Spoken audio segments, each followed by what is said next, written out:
vortex of some sort blowing through, and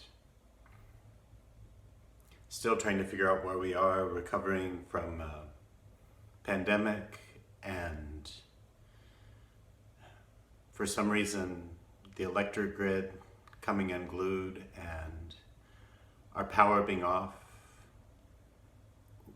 and our heaters being off and then our water being off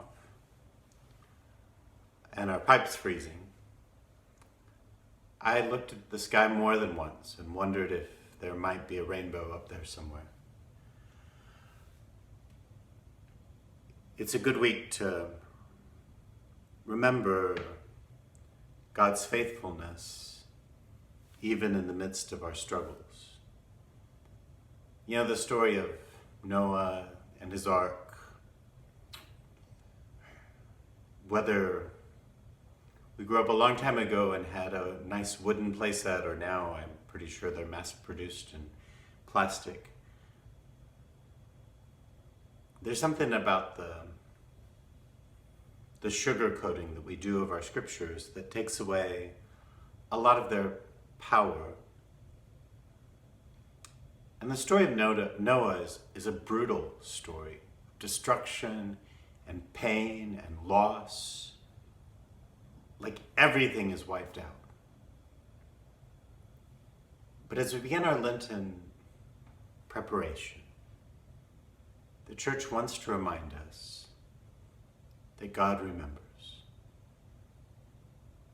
That God remembers with compassion and love. And there's something in the faithfulness of God, in the God who remembers and who invites us to remember with him. There's something in that memory that strengthens us in the face of difficulty. It strengthened Jesus as he faced crucifixion and death. It strengthened the apostles as Jesus ascended into heaven and was taken from them, and yet in their memory of him, in their remembrance with the Father, he was still there for them. We were invited in this Lenten season especially to remember a faithful God, a God who remembers. And we're invited to rely on those moments that we remember. And if there are of the memories of the stories that we've told that have formed our families and our community, the stories of our scriptures, the memory of a God who puts an ark in the sky as a sign and reminder of his covenant, of his faithful love. The memories of a God who walked with his people through the desert and brought them to the promise of their own land.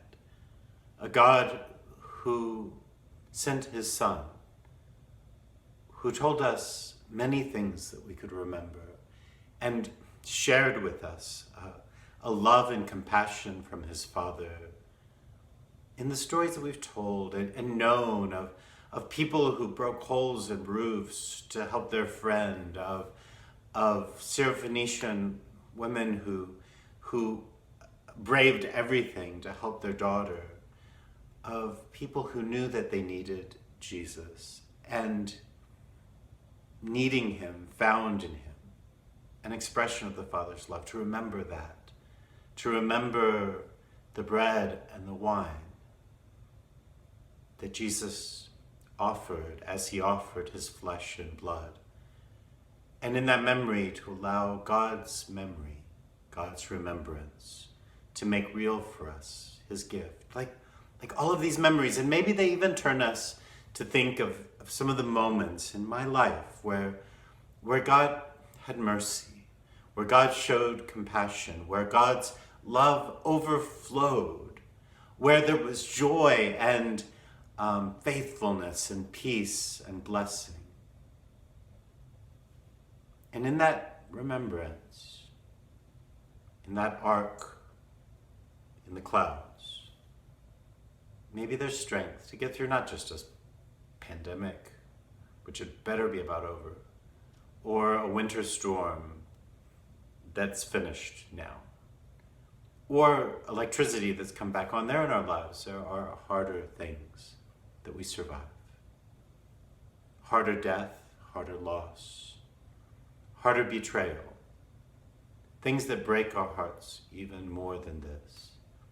And for us to know and to spend this Lenten time remembering with the God who remembers.